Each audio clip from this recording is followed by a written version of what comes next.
Hello friends, आज की इस वीडियो में हम बात करेंगे टैक्सेशन लॉ से रिलेटेड एमसीक्यू के बारे में। अगर आप हमारे चैनल पर पहली बार आए हैं तो चैनल को सब्सक्राइब कर लें और साथ में बेल ऑन कर लें ताकि आने वाली वीडियोस की जानकारी आपको मिलती रहे। ठीक है, आज की इस वीडियो में आपको 100 एमसीक्यू मिलेंगे। ठीक है, 100 क्वेश्चंस मिलेंगे।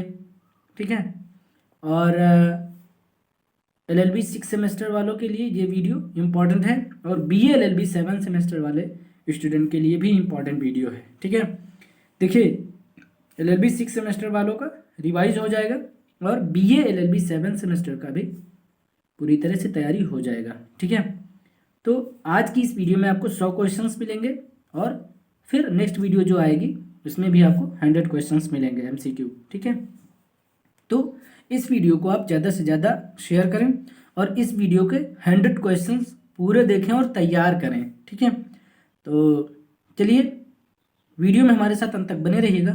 बात करते हैं एमसीक्यू की। क्वेश्चन नंबर पहला कहता है कि आयकर अधिनियम 1961 की किस धारा के अनुसार कार्यकारी तथा प्रशासनिक कार्य को कार्यान्वित करने के लिए आयकर प्राधिकारियों की व्यवस्था की गई है। तो किस धारा के अनुसार, धारा बताना है आपको। ठीक है, तो आपको याद रखना है धारा 116 के अनुसार। ठीक है, यहाँ पर आपका क्वेश्चन नंबर 1 में आपका बी ऑप्शन बिल्कुल सही होगा।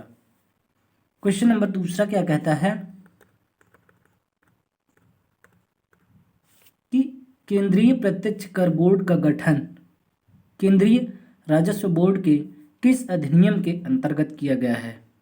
तो आपको याद रखना है अधिनियम 1963 के अंतर्गत। यहाँ पर क्वेश्चन नंबर दूसरे में आपका सी ऑप्शन बिल्कुल सही होगा। ठीक है, 1963। क्वेश्चन नंबर तीसरा कहता है कि केंद्रीय राजस्व बोर्ड अधिनियम 1963 के अंतर्गत गणित केंद्रीय प्रत्यक्ष बोर्ड में कितने आयकर महानिदेशक और अथवा मुख्य आयकर आयुक्त होते हैं। तो आपको याद रखना है 2 होते हैं। कितने होते हैं? 2। यहाँ पर आपका बी ऑप्शन बिल्कुल सही होगा। ठीक है, क्वेश्चन नंबर 4 क्या कहता है कि केंद्रीय सरकार के द्वारा नियुक्त किए गए महानिदेशक को किस धारा के अनुसार आयकर अधिकारियों को निर्देश देने का अधिकार प्राप्त है। ठीक है, तो आपको याद रखना है धारा 119 के 2 में। ठीक है, यहाँ पर आपका ए ऑप्शन बिल्कुल सही होगा, धारा 119 के 2 में। ठीक है, क्वेश्चन नंबर 5 क्या कहता है कि आयकर महानिदेशक को किस धारा के अंतर्गत पूछताछ करने का अधिकार प्राप्त है। तो आपको याद रखना है धारा 135। धारा 135 के अंतर्गत पूछताछ करने का अधिकार प्राप्त है। ठीक है, क्वेश्चन नंबर 6 कहता है कि आयकर आयुक्तों को धारा 128 के अंतर्गत कौन सा अधिकार प्राप्त है।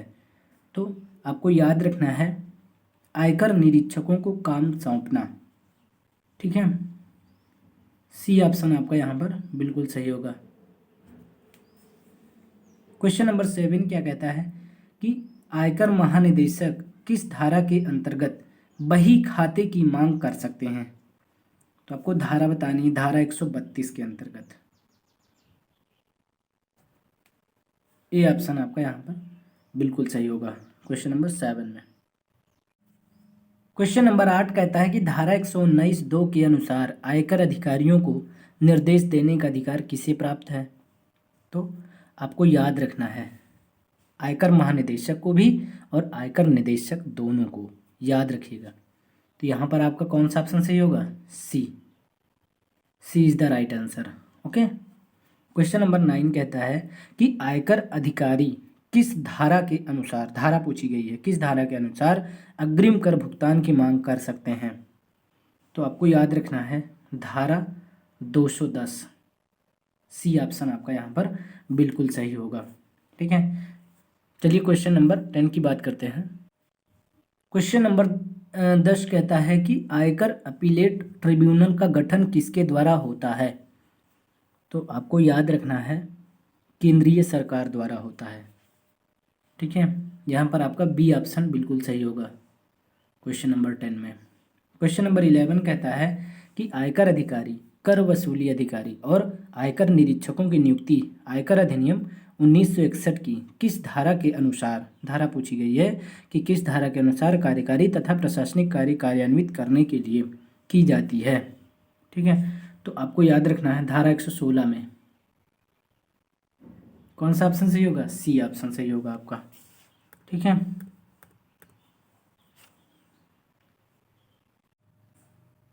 तो क्वेश्चन नंबर 11 में आपका सी ऑप्शन बिल्कुल सही होगा। ठीक है, धारा 116 में। क्वेश्चन नंबर 12 कहता है कि केंद्रीय प्रत्यक्ष कर बोर्ड के सदस्यों का चयन और नियुक्ति किसके द्वारा की जाती है। तो आपको याद रखना है केंद्रीय सरकार द्वारा, यहाँ पर ए ऑप्शन आपका बिल्कुल सही होगा। क्वेश्चन नंबर 13 क्या कहता है कि आयकर आयुक्तों को किस धारा के अंतर्गत, देखिए धारा पूछी गई है, किस धारा के अंतर्गत धर्मार्थ ट्रस्ट अथवा संस्था को पंजीकरण करने का अधिकार प्राप्त है।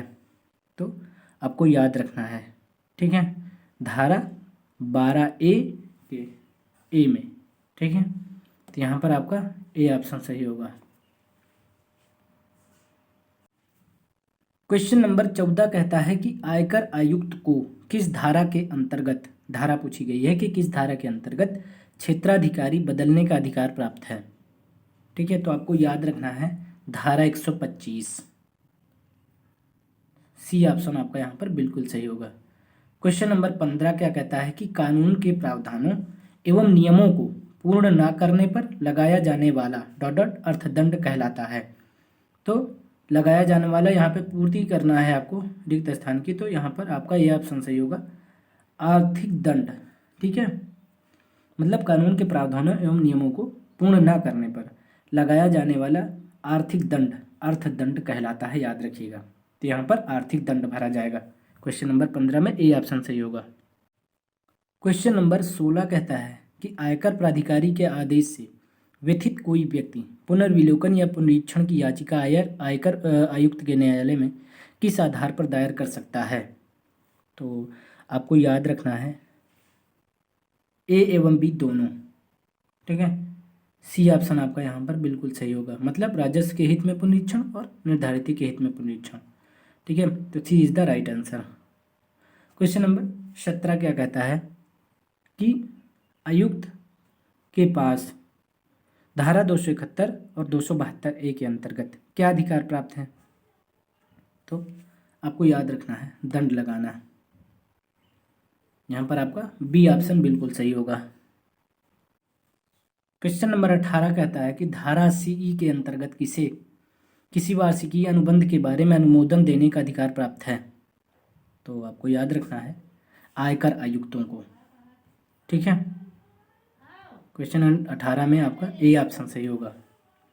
क्वेश्चन नंबर 19 क्या कहता है कि उप आयुक्त की धारा 186(1) के अंतर्गत क्या कार्यवाही करने का अधिकार प्राप्त है। तो आपको याद रखना है पंजीकरण रद्द करने का, मतलब रजिस्ट्रेशन रद्द करने का अधिकार प्राप्त है। ठीक है, धारा 186(1) के अंतर्गत।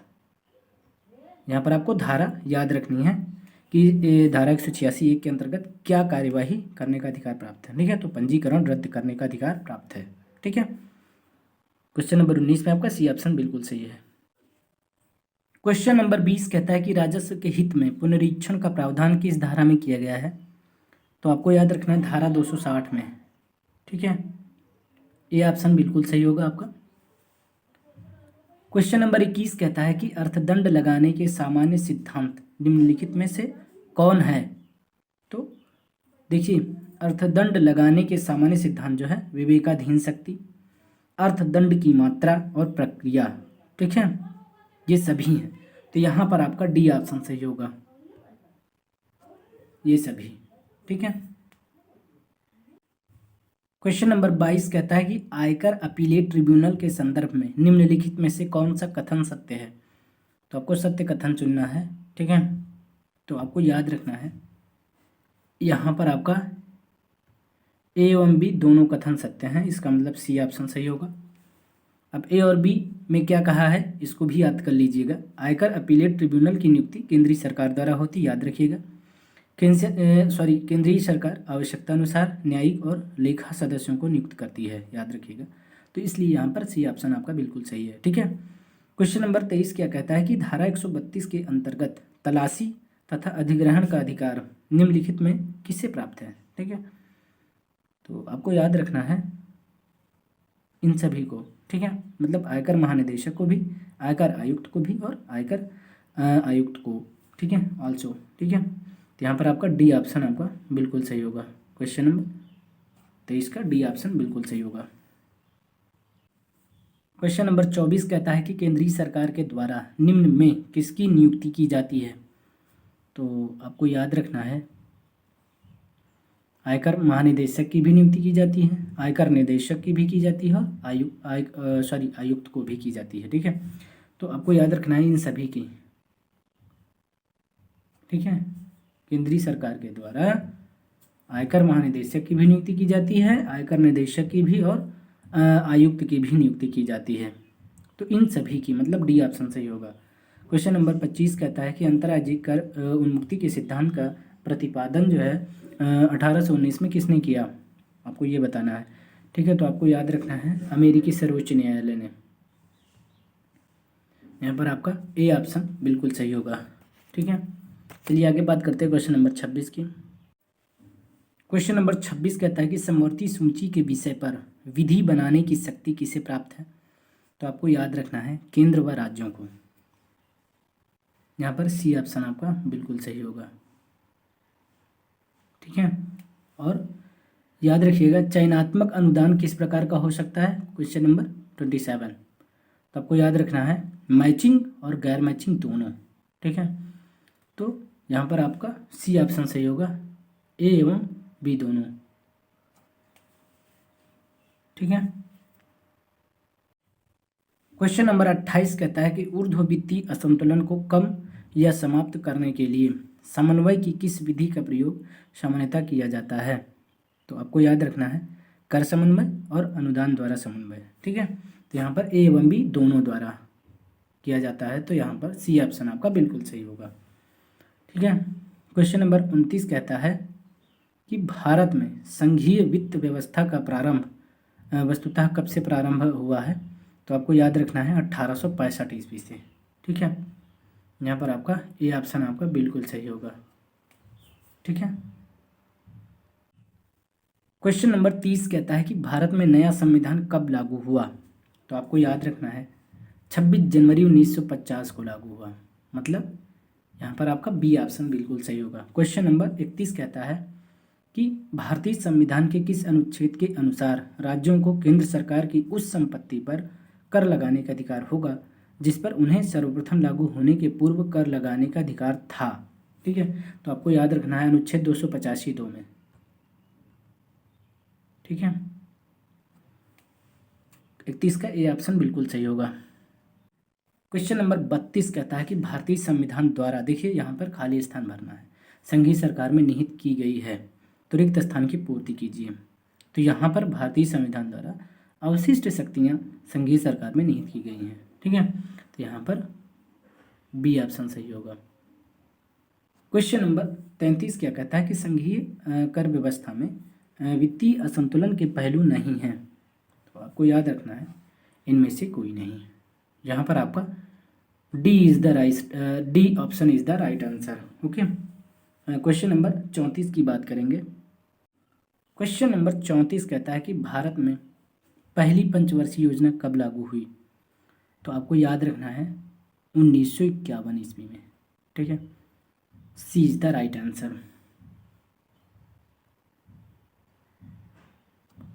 क्वेश्चन नंबर 35 कहता है कि भारतीय संविधान के किस अनुसूची की प्रथम सूची में उन शक्तियों का वर्णन किया गया है जो संघीय सरकार में नहीं है।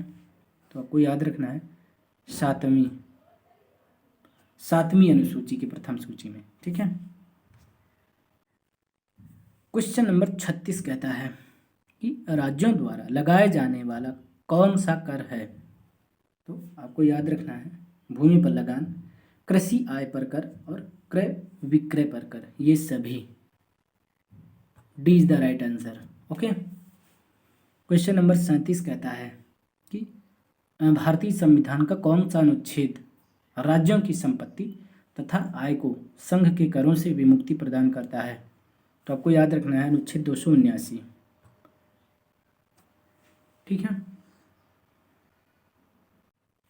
क्वेश्चन नंबर 38 कहता है कि राज्य सूची में वर्णित विषयों पर केवल विधि बनाने की शक्ति किसे प्राप्त है भाई? तो आपको याद रखना है राज्यों को।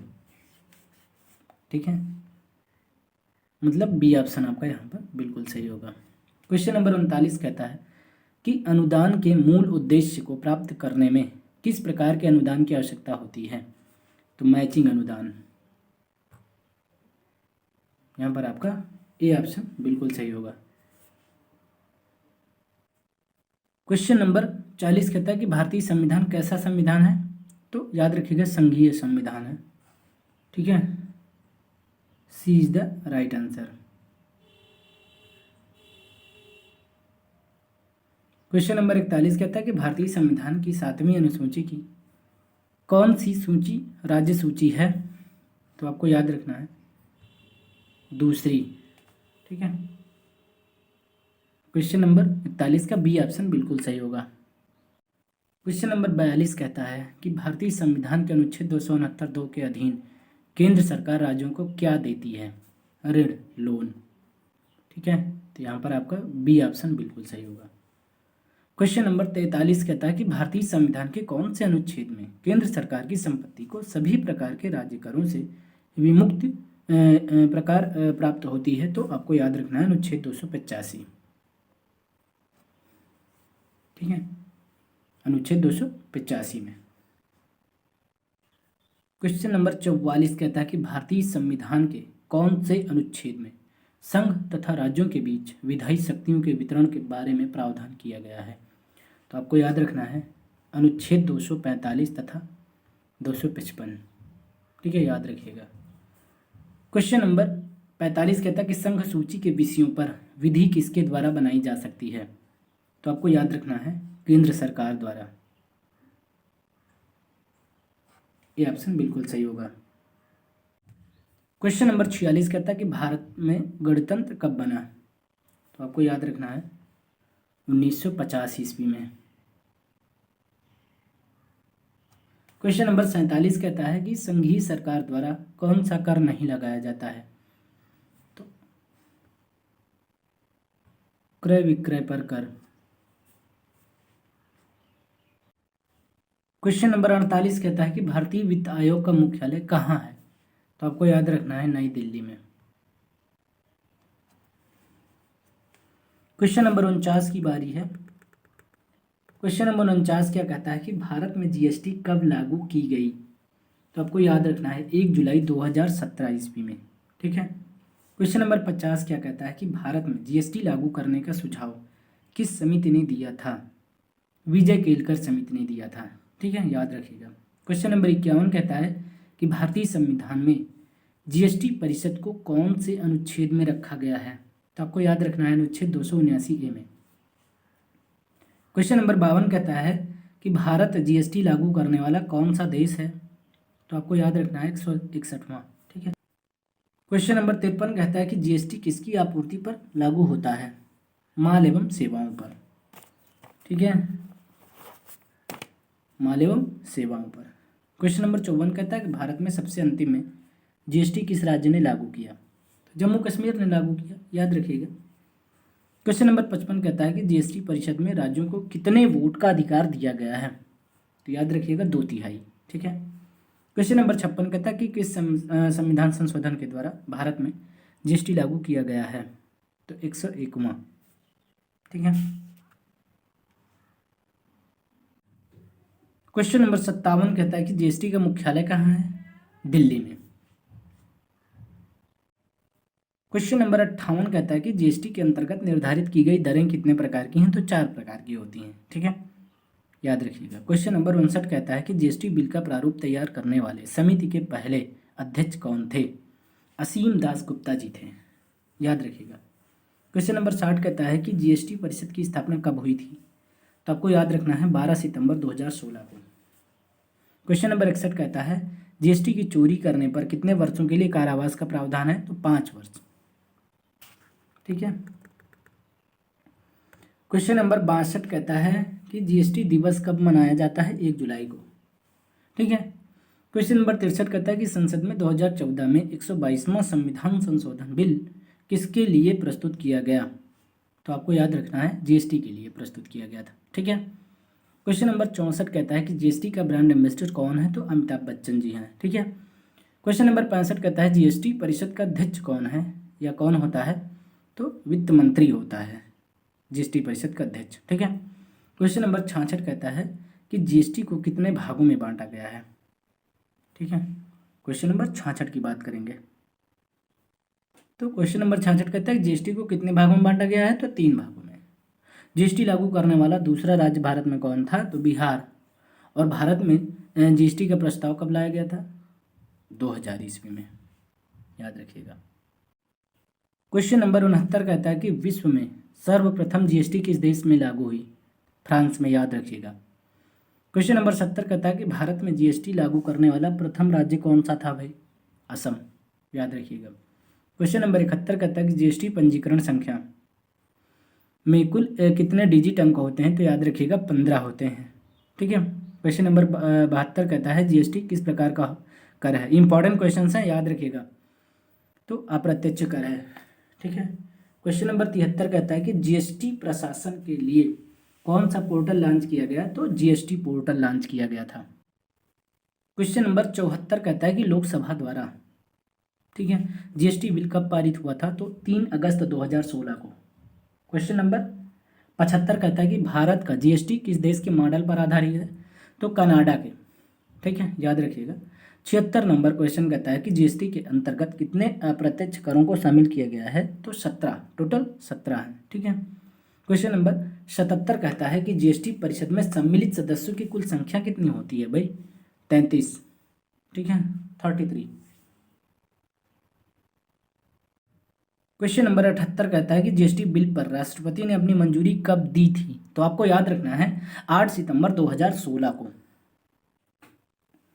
क्वेश्चन नंबर 79 कहता है कि आयकर अधिनियम 1961 की किस धारा के अंतर्गत कृषि आयकर से मुक्त है? तो आपको याद रखना है धारा 10। ए ऑप्शन आपका बिल्कुल सही होगा। क्वेश्चन नंबर 80 कहता है कि भारतीय संविधान के किस अनुच्छेद में अवशिष्ट विधायी शक्तियों के बारे में प्रावधान किया गया है? तो आपको याद रखना है अनुच्छेद 248। ठीक है, B is the right answer. अनुच्छेद 248 में अवशिष्ट विधायी शक्तियों के बारे में प्रावधान किया गया है। ठीक है। क्वेश्चन नंबर 81 क्या कहता है? क्वेश्चन नंबर 81 कहता है कर वापसी की आवश्यकता सामान्यतः किस कारण से उत्पन्न होती है? भाई याद रखिएगा, दोहरे कर आरोपण की छूट स्वीकृत होने पर, ठीक, अपील के निर्णय अनुसार देयकर की राशि में कमी होने पर, और किसी त्रुटि को सुधारने पर देयकर की राशि में कमी होने पर। ठीक है, इसलिए कर वापसी की आवश्यकता सामान्यतः इन कारणों से उत्पन्न होती है। ठीक है, तो यहाँ पर डी ऑप्शन सही होगा, इनमें से सभी पर। क्वेश्चन नंबर 82 कहता है कर निर्धारण वर्ष आयकर अधिनियम 1961 की धारा 2(6) के अनुसार प्रत्येक वर्ष की किस तारीख से आरंभ होता है? तो बिल्कुल सिंपल है, याद रखिएगा 1 अप्रैल से, और समाप्ति कब होती है? 31 मार्च। क्वेश्चन नंबर 83 क्या कहता है आयकर अधिनियम 1961 की धारा 3 में निम्नलिखित में किससे परिभाषित किया गया है? तो गत वर्ष को परिभाषित किया गया है।